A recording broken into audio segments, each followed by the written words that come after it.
عزت آپ نے مجھے دی کس کو ملی آج تک؟ کون سے پرائم منسٹر کو ملی؟ تو اس کے لیے وزارت عظمیٰ کیا چیز ہے؟ اس سے بڑی چیز کیا ہے کہ قوم اس کی عزت کرتی ہے۔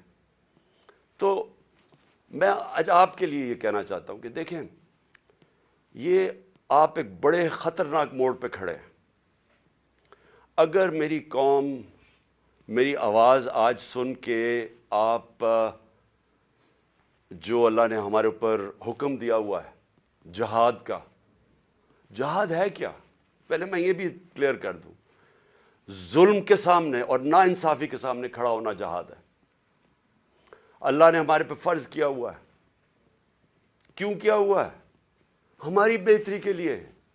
جو قومیں رائے حق پہ کھڑی ہوتی ہیں اور انصاف کے لیے کھڑی ہوتی ہیں وہ آزاد ہو جاتی ہیں، اور انصاف کے بعد ہی خوشحالی آتی ہے۔ پہلے مدینہ کی ریاست میں عدل اور انصاف آیا، پھر خوشحالی آئی۔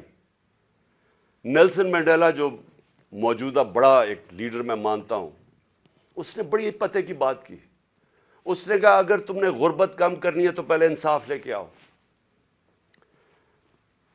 چائنا نے دنیا کی تاریخ میں کبھی کسی قوم نے غربت کم نہیں کی جو چائنا نے کی ہے۔ 70 کروڑ لوگوں کو پچھلے 30-35 سال میں غربت سے نکال لیا انہوں نے، اور اسی قوم نے 450 وزیروں کو کرپشن کے اندر جیل میں ڈالا۔ یعنی طاقتور وزیروں کو انہوں نے قانون کے نیچے لے کے آئے۔ تو جو خوشحالی ہوتی ہے وہ انصاف کے ساتھ ہوتی ہے۔ حضرت علی کا قول ہے کہ کفر کا نظام چل جائے گا لیکن ظلم اور ناانصافی کا نظام نہیں چل سکتا۔ جدھر ہم جا رہے ہیں یہ نظام نہیں چل سکتا اور نہیں چل رہا۔ آج پوچھیں لوگوں کے حالات۔ آج کون سی قیامت آئی تھی کہ اپریل میں ہماری حکومت گئی ہے؟ 65 روپے کلو آٹا تھا، آج 135 روپے پہ پہنچ گیا یا اس سے بھی اوپر۔ کون سی قیامت آئی تھی کہ بجلی دگنی ہو گئی ہے؟ پٹرول ڈیزل دنیا عالمی مارکیٹ میں تو ان کی تیل کی قیمت کم ہے۔ کون سی قیامت آئی کہ یہ قیمتیں ان کی آج ادھر پہنچ گئی ہیں؟ کسانوں سے پوچھے کون سی قیامت آئی ہے کہ یوریا دگنا ان کو دے رہا؟ 60 ارب روپیہ کسانوں نے صرف گندم کی فصل کے لیے یوریا پہ ایکسٹرا خرچ کیا ہے ہمارے دور سے۔ تو کیا ہوا پاکستان؟ یعنی ہماری حکومت جانے سے اب تک یہ کیا ہوا کہ بجلی آج دگنی ہو گئی ہے؟ بجلی کے بل لوگوں سے پوچھیں، آج عوام سے پوچھیں تو صحیح ان کے حالات کیا ہیں، اور ابھی مزید اور مہنگائی آنے والی ہے۔ لیکن جو اس ملک کے طاقتور ڈاکو تھے انہوں نے اربوں روپے کے اپنے کرپشن کے کیسز ختم کروا لیے۔ 1100 ارب روپے کے اپنے کرپشن کے کیسز ختم کروا دیے اور قوم کو انہوں نے بھیج دیا تباہی کی طرف۔ آج ہمارا ملک، کبھی بھی ہمارے معاشی حالات ایسے نہیں تھے جو آج ہے۔ تو یہ کیوں ہے؟ سوال پوچھیں نا اپنے آپ سے، کیوں ہے؟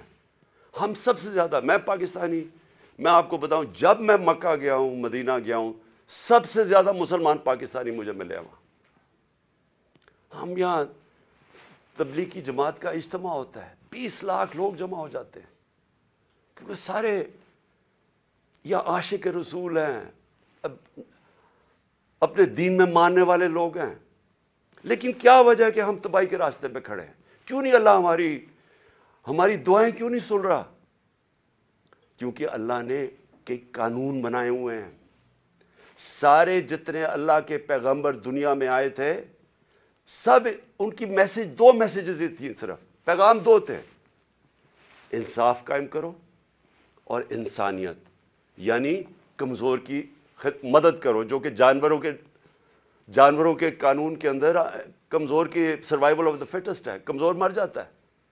انسانی معاشرے میں ہم اپنے کمزور طبقے کی مدد کرتے ہیں۔ جس کو پہلی دنیا کی تاریخ میں فلاحی ریاست بنائی تھی وہ مدینہ میں بنائی گئی تھی، انسانیت کا نظام آیا تھا۔ تو ہم اپنے آپ سے پوچھیں کہ آج وہ ملک جو خیرات دینے میں سب سے زیادہ ہے، میں اس کے سامنے ہوں، کبھی یعنی کہیں دنیا کے اندر کینسر ہاسپٹل کے اندر 75% مریضوں کا مفت علاج نہیں ہو سکتا، صرف پاکستان میں ہے، کیونکہ لوگ جب دیکھتے ہیں، جب کسی ادارے کو، جو خیراتی ادارے کے اوپر جب اعتماد کرتے ہیں، تو اس سے زیادہ کھلے دل کے لوگ ہی کوئی نہیں ہے. تو ہم وہ قوم ہیں جو ترستی ہے، جس کا نعرہ تھا کہ پاکستان کا مطلب کیا، لا الہ الا اللہ، عظیم نعرے. ہم نے اللہ سے دعویٰ کیا کہ اللہ تیرے سوا ہم کسی کے سامنے نہیں جھکتے، ہم آزاد لوگ ہیں، ہم نے آزادی کا دعویٰ کیا. آج اپنے حالات ہم دیکھیں، نہ ہمارے پاس آزادی ہے، نہ یہاں خوشحالی ہے. غربت بڑھتی جا رہی ہے، دن بدن قیمتیں بڑھتی جا رہی ہیں. تنخواہ دار طبقے سے پوچھیں کہ کیا حالات ہیں ان کے. پوچھیں آج بزنس مین سے، سب دکان، آج فیکٹریاں بند ہو رہی ہیں. پوچھیں آج بزنس، کون سی، کسانوں سے پوچھیں، کسی سے پوچھیں، خاص طور پہ تنخواہ دار طبقے سے آج پوچھیں کہ وہ گزارا کیسے کر رہا ہے. تو کیا وجہ ہے اس کی؟ میں آج آپ کو بتاتا ہوں. اس کی وجہ ایک ہے کہ یہاں ظلم اور ناانصافی کا نظام ہے. میرے نبی صلی اللہ علیہ وسلم نے کہہ دیا تھا 1500 سال پہلے کہ طاقتور اگر چوری کرے تو آپ اس کو این آر او دے دیں، اور بیچارے غریب لوگ جیلوں میں جائیں، اور پھر سمجھیں کہ اللہ ہماری دعائیں قبول کرے گا. اور اس لیے جہاد اس نے ہمیں کہا ہے کہ ظلم کے سامنے کھڑے ہو، ناانصافی کو قبول نہ کرو. اور آج میں خاص طور پہ مخاطب ہوں اپنی پاکستان کی عدلیہ سے، اور اس کے بعد پاکستان کی وکلا برادری سے. دیکھیں، اللہ نے آپ کے اوپر بہت بڑی ذمہ داری سونپی ہے. یہ وقت ہے آپ کا کہ آپ اس ملک میں رول آف لا کے لیے کھڑے ہوں. میں یہ آپ کو پورے ایمان سے کہتا ہوں کہ جس طرف یہ لے کے جا رہے ہیں، ہمیں کوئی مستقبل نہیں ہے اس ملک کا. جس طرح کے فیصلے کیے جا رہے ہیں، جس طرح کی انصاف کی اور قانون اور آئین کی دھجیاں اڑائی جا رہی ہیں، جس طرح وہ جنگل کا قانون نافذ کیا جا رہا ہے، اس طرح ہمارے ملک کا کوئی مستقبل نہیں ہے. پہلی دفعہ لوگوں کو خوف آنا شروع ہو گیا ہے. لوگ پاکستان سے امید ان کی چلی گئی ہے. 8 لاکھ لوگ ہمارے ساتھ 8 مہینے میں پروفیشنلز، وہ طبقہ جو ایک ملک کی جان ہوتا ہے، وہ چھوڑ کے چلا گیا ہے.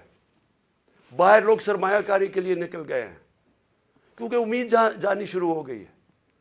تو اس لیے میں اپنے معزز عدلیہ، اپنے ججز سے اور اپنی وکلا کمیونٹی سے، میں آج آپ سے خاص طور پہ آج اپیل کر رہا ہوں اپنے ملک کی خاطر. میں پھر سے ریپیٹ کرتا ہوں کہ اللہ نے عمران خان کو جو دے دیا ہے، میں اپنی خوابوں میں بھی نہیں سوچتا تھا کہ وہ مجھے اس طرح کی عزت دے گا. اور انسان کیا چاہتا ہے دنیا میں؟ عزت ہی چاہتا ہے. انسان کے تو پیسے بناتا ہے عزت کے لیے، پاور میں آتا ہے عزت کے لیے. تو جب اللہ نے اتنی عزت دے دی ہے تو مجھے اور کیا مل سکتا ہے؟ میں صرف اس وقت آپ سب کے لیے کھڑا ہوں. میری جو ساری جد و جہد ہے وہ آپ کے لیے، اور آپ کو اس کے لیے سب کو کھڑا ہونا پڑے گا. میں سارے پاکستانیوں کو کہہ رہا ہوں، آپ اگر آج نہ کھڑے ہوئے، میں آپ کو یقین دلاتا ہوں کہ آگے اندھیرا ہے. میری آواز کیوں بند کرنے کی کوشش کی جا رہی ہے؟